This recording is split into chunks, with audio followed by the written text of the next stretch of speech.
It is starting.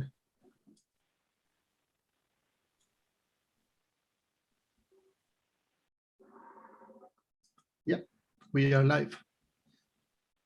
So welcome everybody to .NET User Group Zurich session.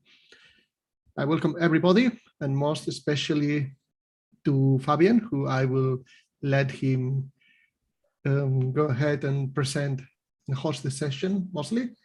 So what can I tell about Fabian? I got to know him like 5 years ago, I think, more or less. Correct me if I'm wrong. He's an amazing developer, a Microsoft MVP, and Pluradsat author and conference speaker. And yes, he is also into Angular. As I asked him, please, Fabian, can you host today and do the honors? And it's really good to see you, Fabian, and the stage is yours. Thank you very much, Jose, for that nice introduction. I think 5 years is totally correct. And always welcome everybody to today's session from the .NET User Group in Zurich. I will do a short introduction before we get to today's event and hand over to the speaker. But first, let me share my screen. So and then you can see something. Wait. So share. I hope you can see something now. Yes. Oh, perfect. So let's start with a nice introduction video of the .NET user group in Zurich. All right. Today, I want to welcome you to Serverless Angular Apps with Azure Functions, presented by Igor.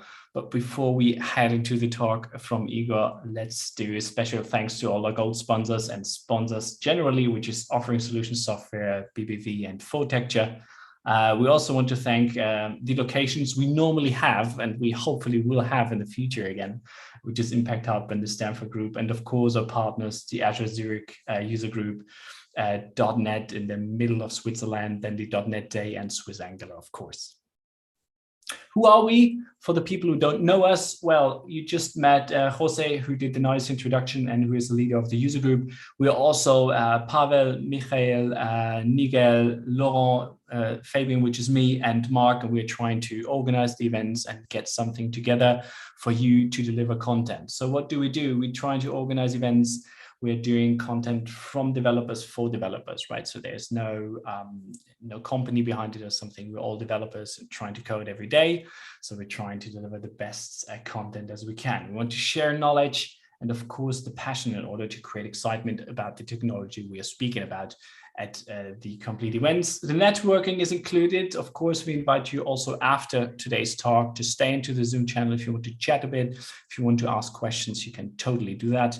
And normally, if we would be together in the room, and hopefully we can do that in the future again, the networking is included, of course, also with beer and pizza. Maybe you remember us back in 2019, we did that beer and pizza thing, but we will do it again. I'm very, very looking forward to that.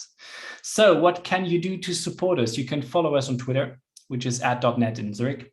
And of course, LinkedIn, you can join our meetup group. You can tell your peers, of course, your colleagues, help us grow, spread the word. You can also propose content and speakers. If you want to speak, if you want to start your speaking career, you can totally do that. It's very informal. You just get to us and we can get you talk into here and you can present your topic. I'm sure you have something to talk about. Of course, you can visit us on .netzurich.ch and you can use the hashtag .netzurich to have us on Twitter. And now I want to hand over to Igor for his talk, Serverless Angular Apps with Azure Functions. I've put the LinkedIn link underneath. So this is where you can reach him. And yeah, Igor, the stage is yours if you want to. Okay, thank you. Thank you, Fabian. Okay. Before I share screen and start with presentation, I just want to say thank you everyone for attending. And just make a short introduction. My name is Igor. I'm working for Leversys, is British-based company. We have some products in area of financial technologies. So we have our products.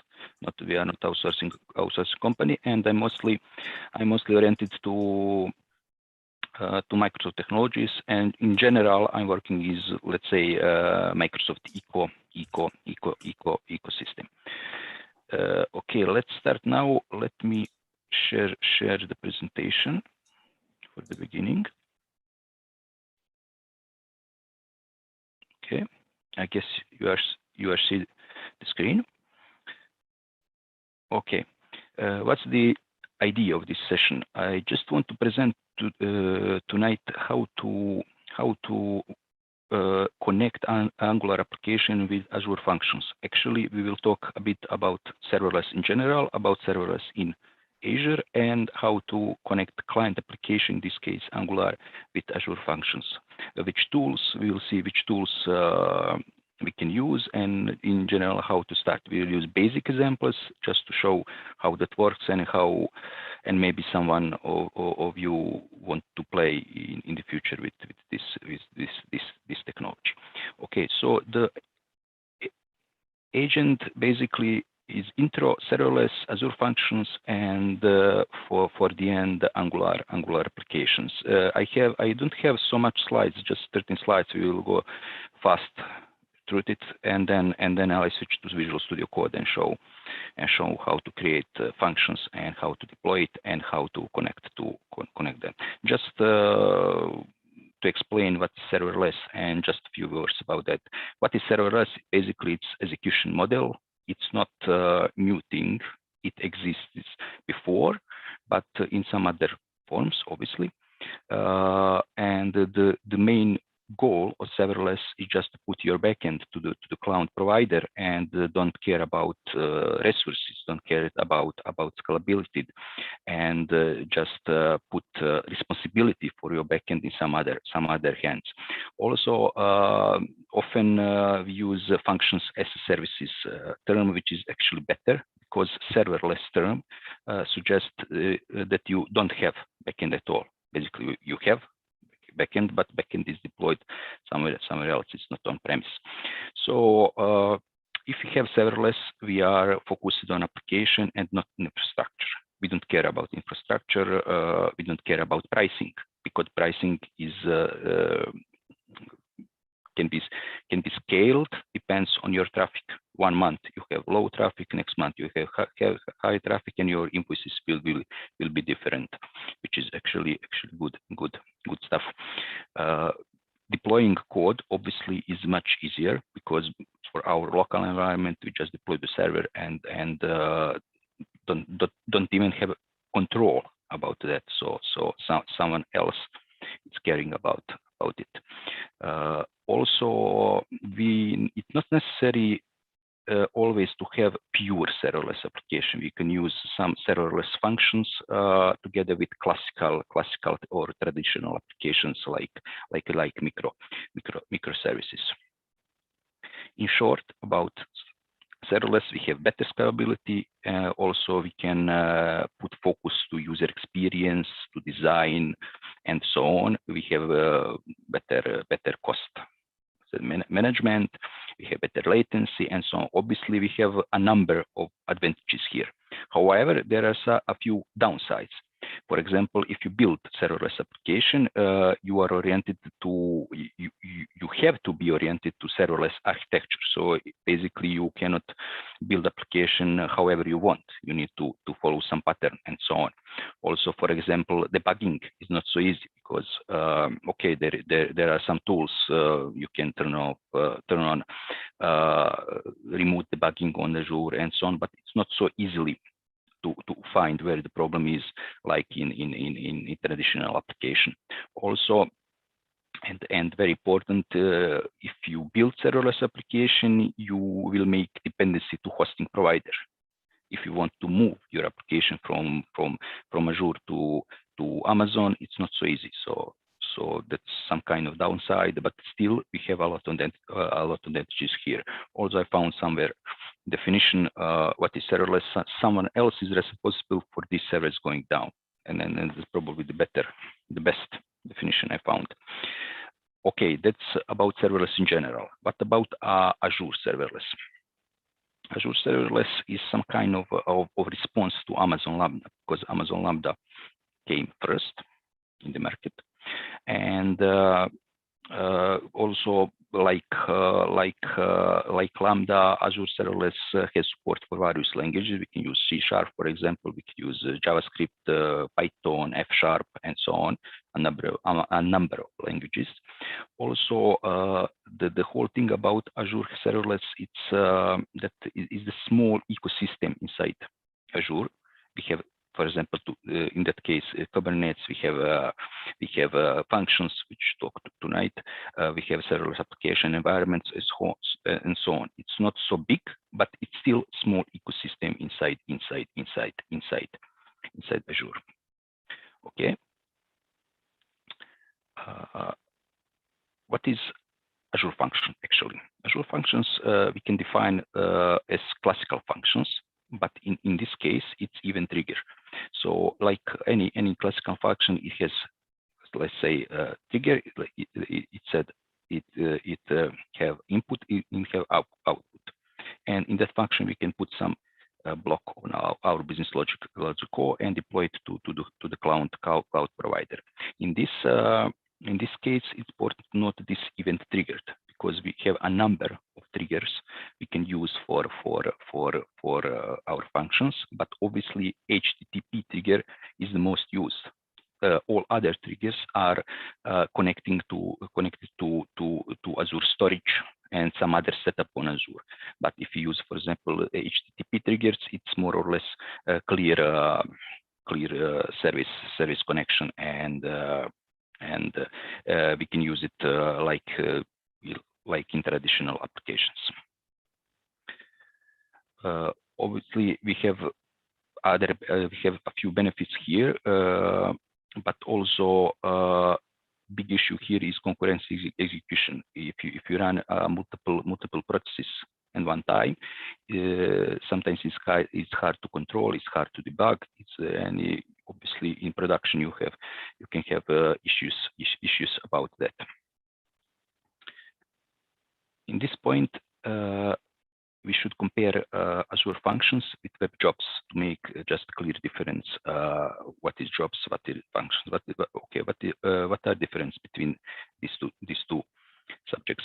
Azure Functions can be triggered by some trigger, but cannot. It doesn't run continuously. In other hand, web jobs can be triggered and can be run continuously. So also about languages, Azure Functions and web jobs has more or less support for common languages, but Azure Functions has support for, let's say, maybe few more than web jobs. Also, a big difference is that Azure Function is a separated app service, but web jobs are background service for existing Azure services like web apps, mobile apps. Okay. Also, should make distinction between Azure Functions and logic apps. Azure Function can be triggered with number of triggers. We will see later on the list. Azure Functions trigger with API as connectors. So it also have multiple triggers in our workflow. So basically, this is they are different in the way how they work. Also, if you're talking about workflow itself, workflow in Azure Function can be defined with Azure durable function. In other hand, the workflow on Azure logic apps can be defined using various APIs. So about monitoring, both of them has let's say the way how we can monitor that. But in case of Azure logic apps, we can use logic analytics and Azure Monitor. In case of Azure Function, we can use applications inside and Azure Monitor, and also Serverless 3.6 can be used for both this application. And also just a short slide about future about Azure Functions. Basically, Azure Functions is following .NET Core now, or just .NET. So they will be supported in the future, and there is no, let's say, plan to be decommissioned or something like that. Just a few more slides and we'll switch the code. How to create, how to start with Azure Function, for example, in CSharp. First, obviously, we need Azure subscription. There is trial. Not sure how long it's, probably 1 month, something like that. However, it's not expensive if you want to perform some things for testing and so on. For about tools, we can use Visual Studio Code or Visual Studio or some other tools together with Azure command line. So we have various of tools which is supported.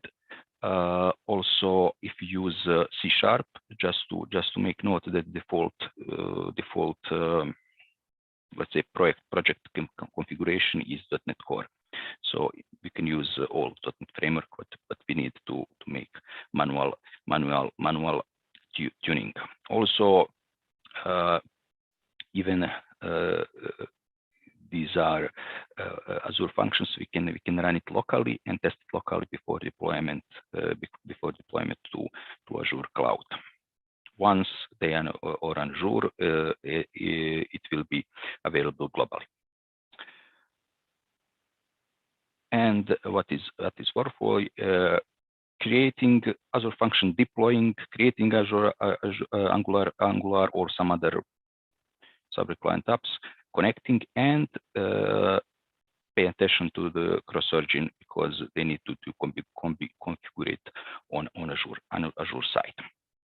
Okay, I hope I gave just introduction about that. I will switch to Visual Studio Code to show.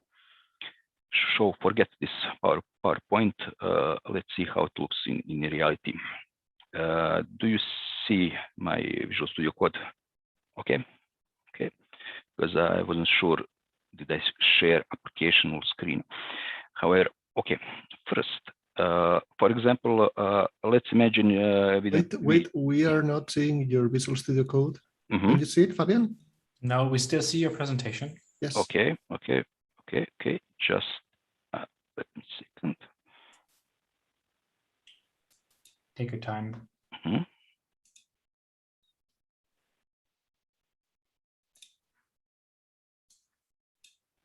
Okay, now we see your Visual Studio Code. Yeah. I shared the screen now instead of application. So, okay.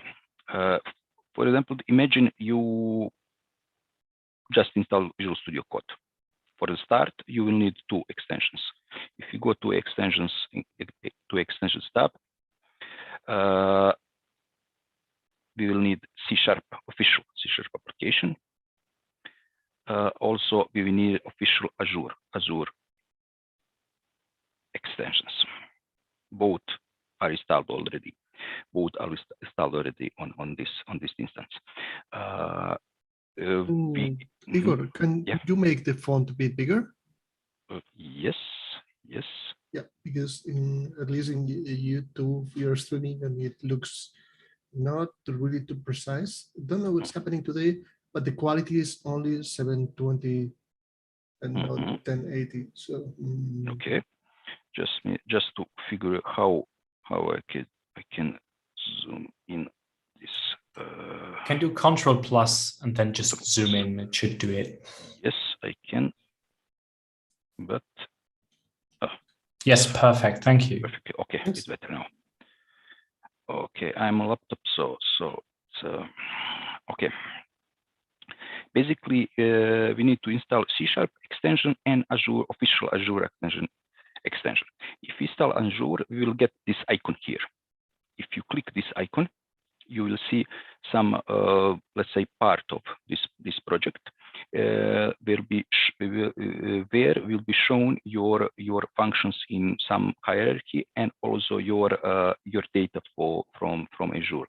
In this case, I'm already logged in my Azure account. In case I'm not logged in, you will get this here sign button, and you will sign, and your Visual Studio will fetch subscriptions and resources from your Azure profile, and you will see here in the tree. However, pay attention that we are here on Azure part. If you go to the files, you will see that that this is place for code implementation. Also, if you go back to the Azure and take a look to the menu on the top, we have a possibility to create new project.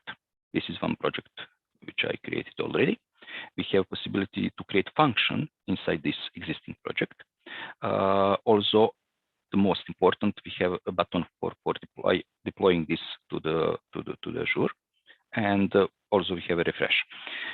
So if you want to monitoring and deploy function, we will be here. If you want to code something and change, we will go to the files icon, files part. Okay, let's create one function here to see what we can choose here.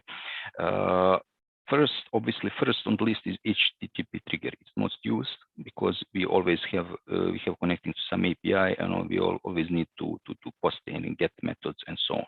All others triggers are in some way for Azure infrastructure. So for deploying local, we will need Azure storage simulator or something like that. In this case, with HTTP trigger, we don't need nothing. We just need we can create functions and start coding.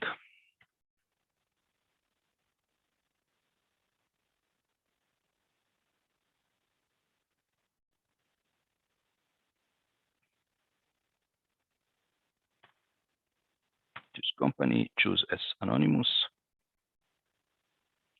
and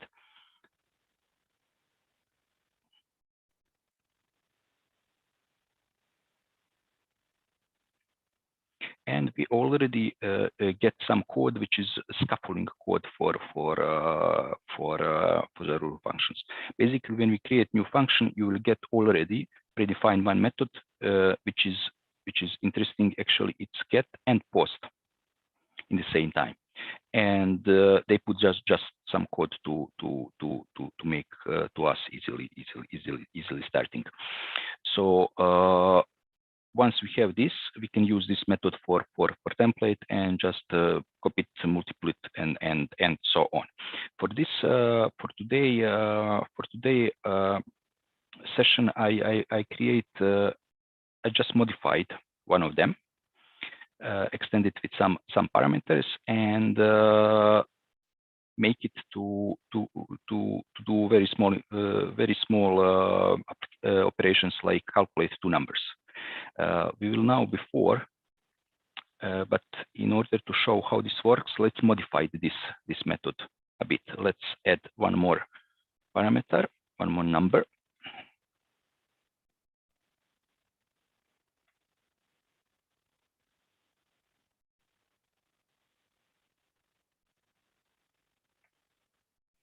Also, let's put, for example, instead of plus, let's multiply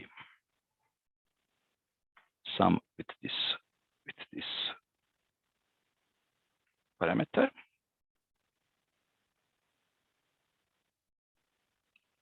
Okay, and basically this is get and post method which accepts three parameters and do some operations on them. In this case, make summary based on first two and multiple with third parameters. Nothing special. What we can do if we run hit F5 or run debugging, we can start this function in local mode and see local URL in browser. Okay, so compile goes successful, and we get the URL for local host. If you go to the browser and hit it, we will see that basically it works. So in this case, we can use this function locally and put some business logic and making development in your local environment. But obviously, we need to deploy this to the Azure. in just sorry because font is a bit big, so to click. In this case, let's we create some new function and modify it and put some logic here. We will go to the we'll go to Azure part of Visual Studio Code and just hit this deploy button, and we will choose resources where we want to deploy the functions.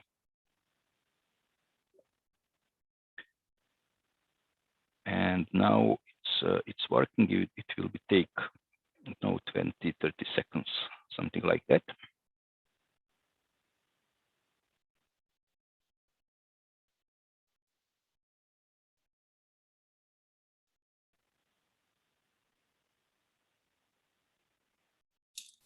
If you have any questions in the meantime to the people listening, you can drop them into the Slido link we just shared in the chat, or drop them in the chat directly. Okay. Okay. We'll be finished soon.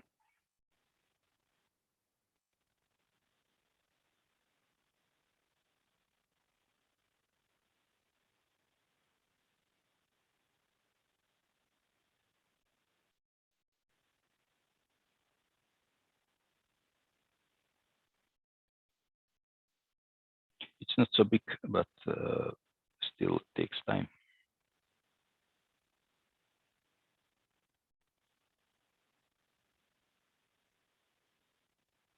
Okay, I think it's finished.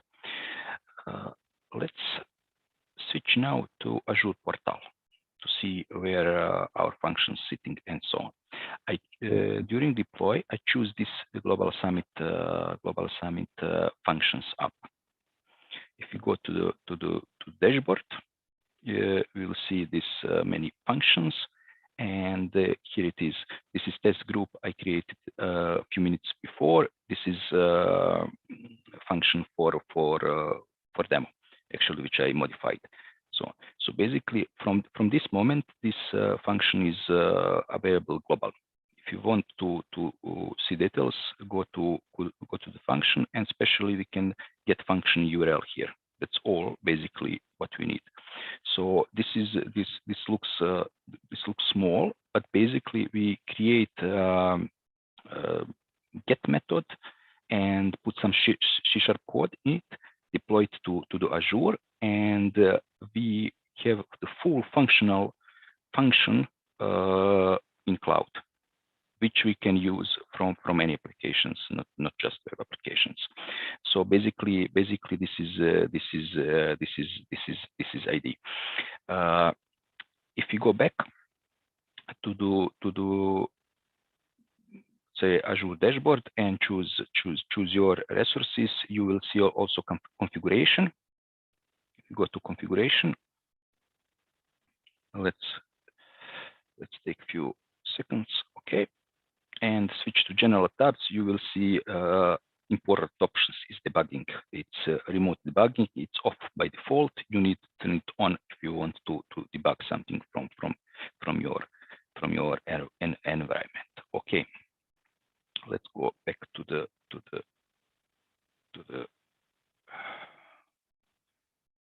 Visual Studio Code. Okay. Also, the post, as I said, this method is get and post in the same time. So if we call from client application this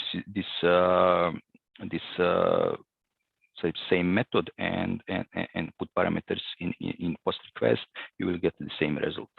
So it's very, let's say, in my opinion, this is very useful for smaller projects.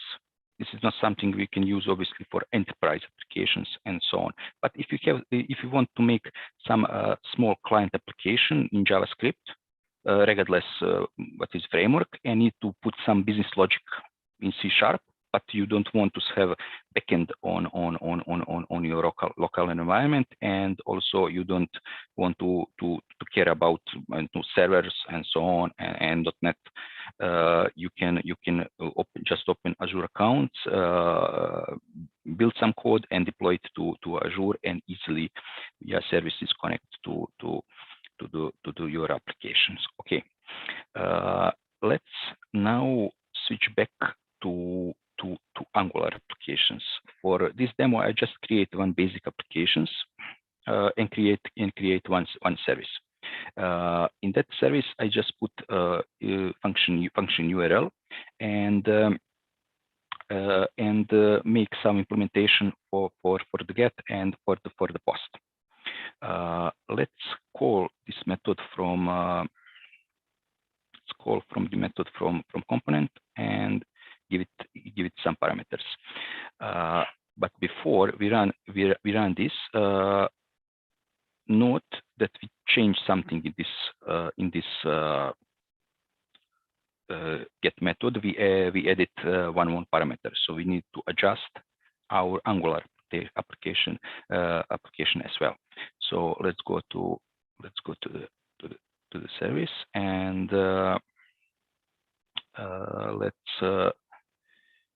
let's provide here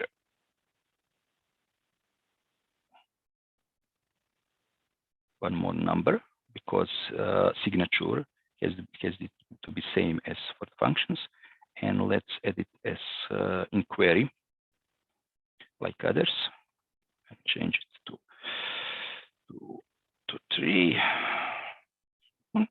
See, okay, let's compile. And of course, we need to change call from component. Let's put some number here, 345, 345, something like that. Okay, it's complied. Okay, let's start new terminal and run start.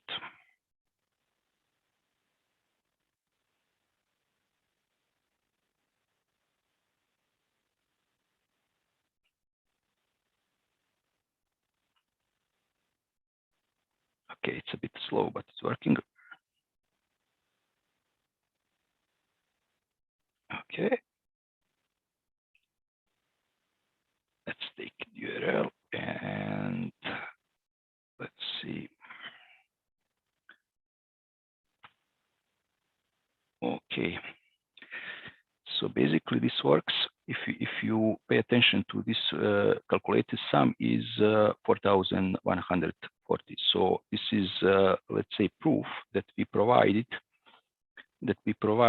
these numbers to the functions, call it via services, hit Azure. This is URL of Azure Portal. We hit functions on Azure Cloud, and we receive the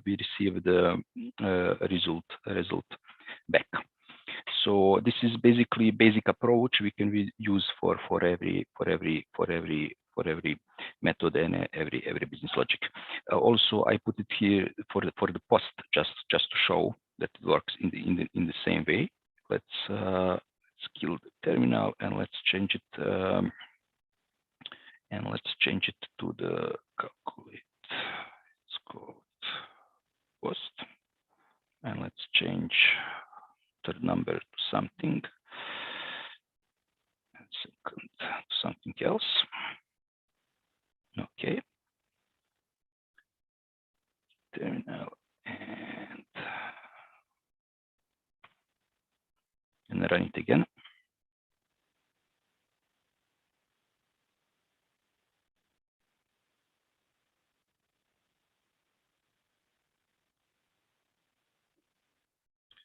Okay.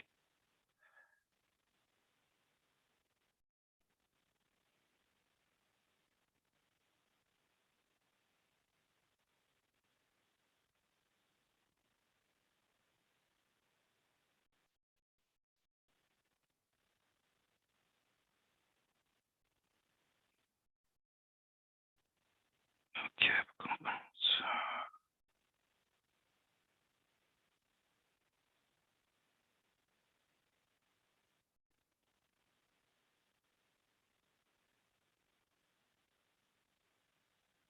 Something's a bit slow, but now it seems not working because we didn't get the results. Let me check. Why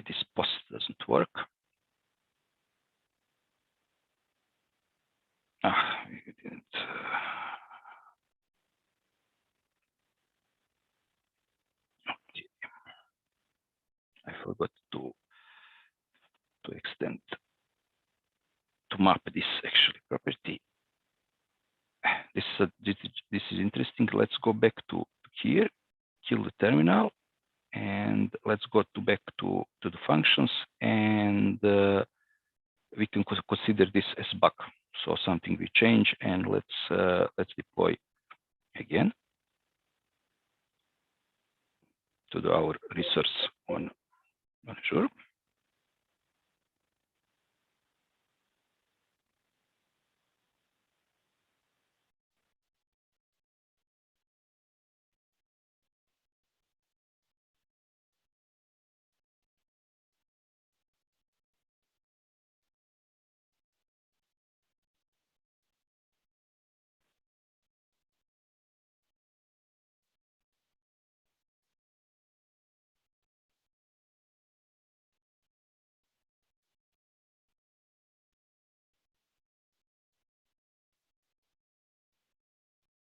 We could even start this locally and connect Angular to the local service, but it's better to just deploy it to Azure to show how it works.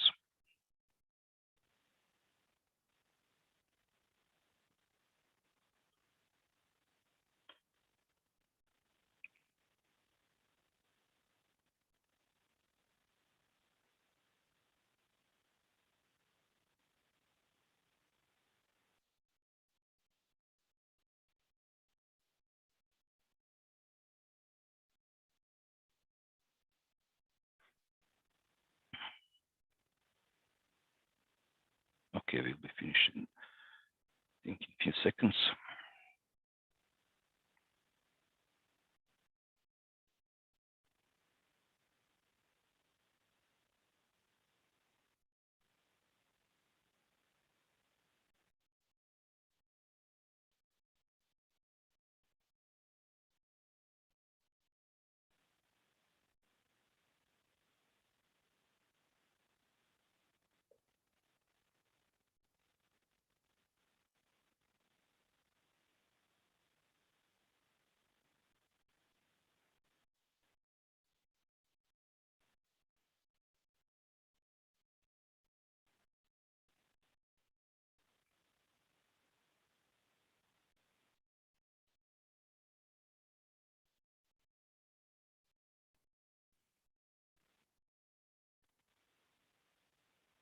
Actually, it's syncing triggers, but deployment is successful. Let's try anyway to run it.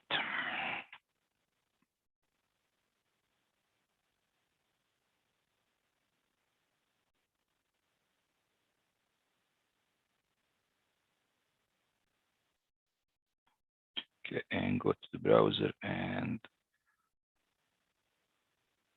here it is.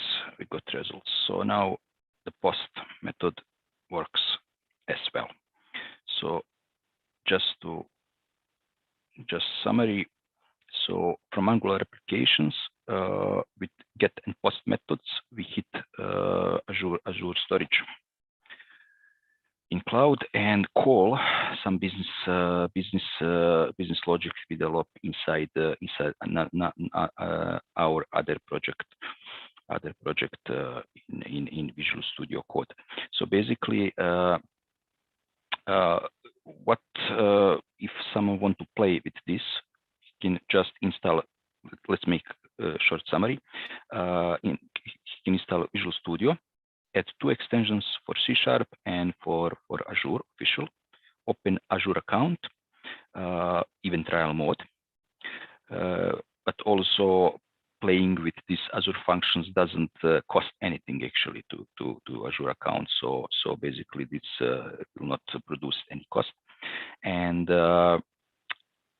after building business logic and deploying to Azure, it can connect outside applications like Azure, like React, and so on to the functions, and send some input and send some output.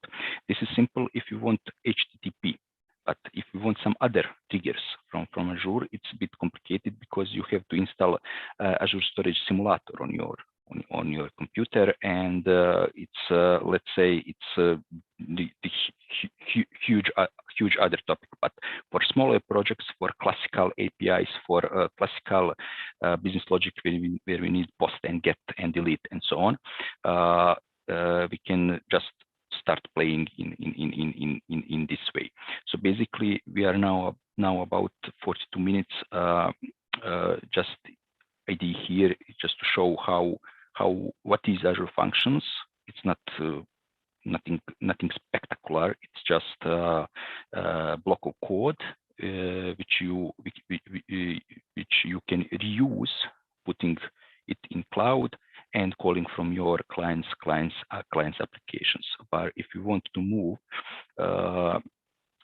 smaller, if you have small project and you want to remove some small business logic, you can avoid basically having backend at all with this. So in my opinion, this has a place, but it's not something which we want to use on, I don't know, enterprise applications and so on. I had small projects some time ago when I need to run some calculation in R code. R is very, let's say, a specific language, and it has some. It's not easy to run R in some environments, but in some services on Azure you can run code. And if you want small user interface, just put some inputs and send it to your script, which is deployed to Azure, and get output. This is a real thing. You don't need to run. In my case, you don't want to run R code in your local environment. You just put everything on Azure and just care about your input parameters in your cloud application. So basically, this was idea for tonight's session: how to start coding with Azure Functions and how to call it from Angular applications. And of course, for some, let's say, better examples and so on, we will need more time and so on. But I think this is more or less illustrative, and you can get let's say feeling how to start in this area. So Fabian, basically, this is I want to say. So. All right. Good. Thank you very much for your talk. Yeah, it's about 45 minutes. I think it's enough for this kind of. That's totally fine. We won't pull you off stage. You can talk. You can make the hour if you want to. That's totally up to you. But thank you very much for your talk. It was really entertaining and really nice to see what you did there. A lot of live coding. If you don't mind, I've got 2 questions. Are you up for answering them? Can I get you some? Sorry, can you repeat? Are you up for answering some questions after the talk? Okay, perfect. Sure. So I have Marco, and Marco asked, assuming you have numerous Azure functions and you orchestrate them so that some functions depend on others, how do you keep the overview over the dependencies? Okay, let me check. Any recipe, silver bullet? I'm sure I understand the question. Basically, if you have multiple functions and we have dependencies between them, within dependencies, basically when we hit the question is how to keep it in the line. So we don't have any specific way. When I hit deploy button, I will deploy everything I had in my environment. So I don't know for the case when you deploy one functions and not some other, because it will break dependency between them. So that's why this deploying takes so long, because when we hit deploy, everything is goes up. So there is no let's say, specific way for the handle this dependency. Just keep it like other code, like syncing functions in traditional apps. So if I understood correctly, question. So about this is first question. Yes, I mentioned there is remote debugging option in Azure, and if you turn off. If you turn on, it's turned off by default. You will get the possibility to hit breakpoints and debug your code. But that option is turned off by default. So you imagine that you're working like in your classical traditional environment. So you can use breakpoints and debugging. It's different because it's remote debugging, but it's now you can use remote debugging to debugging something on the server. It's not the usual way, but it can be used. So this is the same thing. All right, thank you very much. Yeah. So are there any other questions beside the 2 questions we are currently seeing? Mm-hmm. And I do not see anything in the Zoom chat. So unfortunately, we don't have beer and pizza. Unfortunately, we don't have beer and pizza, because of course we would drink some beer and have some pizza if we would be together in a room, but I'm sure the time will come again. What do you think, Jose? I think probably next year. I hope. I hope so too, because it's always good to be in Zurich. It's very nice. Yeah. You're always welcome. You're always welcome. Drop us a line when you're there, of course. So thank you very much. Thank you very much for this, of course. If there are not any other questions, I would say we could close this. You can, of course, stay in the meeting if you want to and ask some questions offline, or just do some chatting if you want to. Maybe you have a beer in front of you or some other drink, and you can turn our